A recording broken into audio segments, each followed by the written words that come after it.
fanatics. I mean, it's in the word.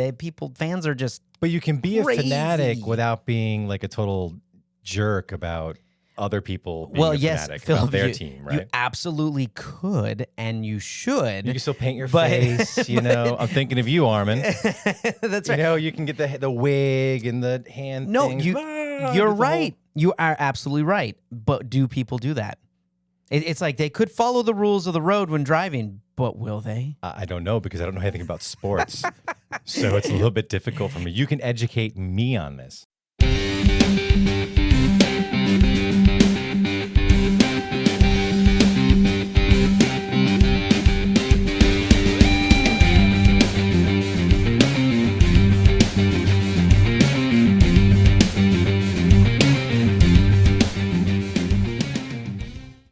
I want to jump into our first segment. We're going to talk a little bit about etiquette because kind of sidetracking over that to. That was a good segue. I know.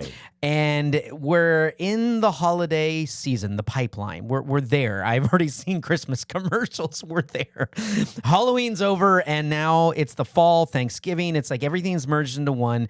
But they are from a commercial standpoint, they really have just sort of been slammed into one. It's like you'll see kind of the fall and Thanksgiving-ish, but then you're going to see like all the trailers for Christmas shows and all the sales and start shopping and But with that comes family get-togethers, friends get-togethers, dinners, and we need a little reminder about some etiquette sometimes. Because, I mean, I don't know how many of you out there go to a family dinner and dread it every year. Like what uncle is going to bring up this, topic this year, or who's going to be throwing a fit here, or who's going to, there's and families. Who's going to show up in the mobile home? Yeah, the shitters fall. I knew you were going to do it. I knew you were going to do it. You can't resist. I can't. They just, anyway.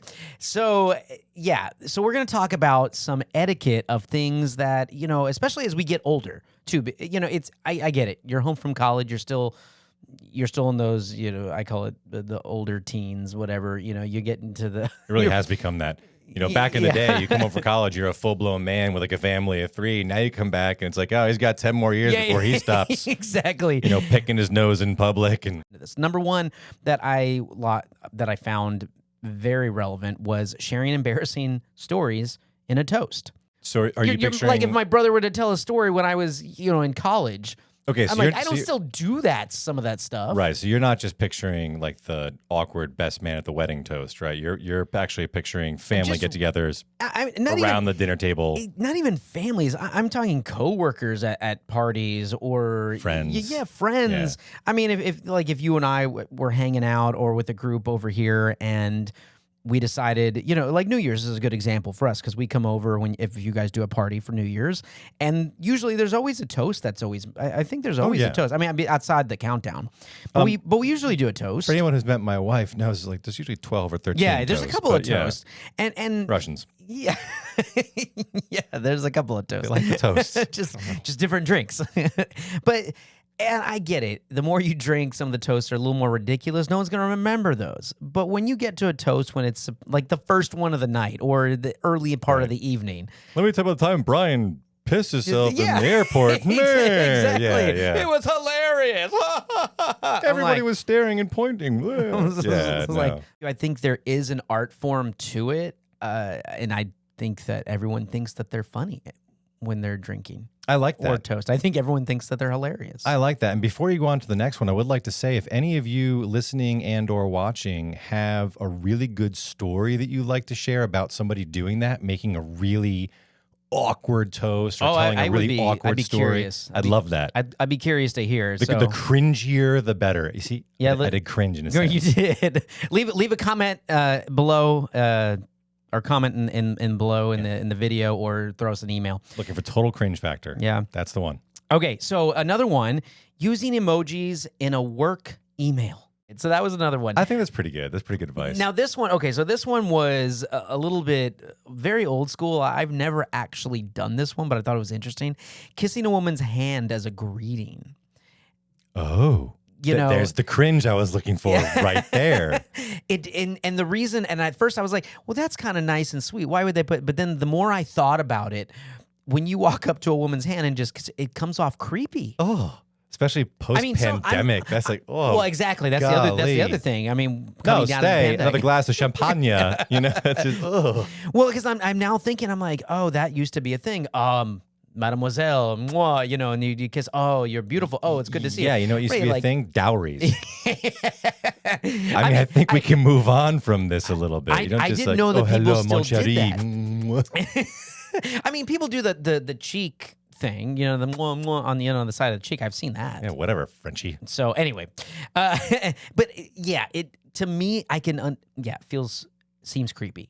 So using speakerphone in public places. I can't stand that. Stop it. Please. Honestly. Absolutely stop it. I don't care who you are, what you're doing. I don't care if you're the president of the United States.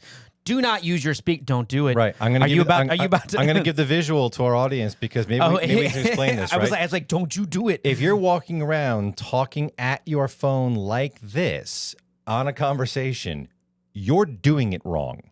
Please stop doing that. Please. Yeah. I see people walking in the park or even jogging doing this.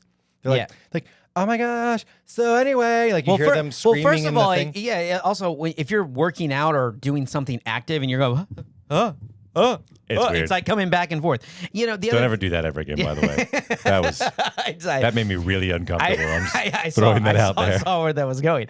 You know, but the other thing is, no one else wants to hear your conversation. I know that we all think that our conversation is the most important thing. No one else. You're in an airport, on a bus, at a restaurant. No one cares what is going on. Yeah, and I'm not saying that your conversation isn't important to you or isn't so, unless there's a world-ending, you know, something's happening, the end of the world is coming, and you're the only one that has the answer. That is the only time that anyone is going to care what conversation you are having. Moscow in flames, missiles heading towards New York, film at 11. It just drives me crazy. You know what I mean? Yeah, I've got to be honest. I actually have a lot of negative connotation with the very question of like, so what do you do? It always bothers me.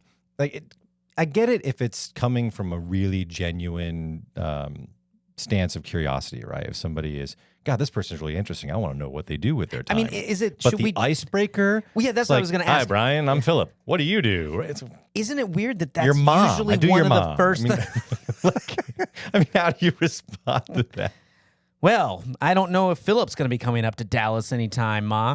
Sorry, all right. Chambers. No, you know, it's an interesting point because that's one of the few, like the top 3 questions that someone asks. Do we have an announcement? It's not really a big one, not about the show, just about me, because, you know, it's about me. It's all about me, Brian. This just in, Philip Goffrey with a special report and breaking news right here on Neighbors Don't Knock. Thank you, Brian. This is Philip Goffrey bringing you episode 14 from season 5 of Neighbors Don't Knock. Tonight, I was with you, man. I was there. I was there. You I'll go with you that far. You had me, and then you dropped. Hey guys, thanks for watching. For more videos and fun, subscribe to the channel. Catch full episodes wherever you get your podcast, or go to neighborsdon'tknock.com.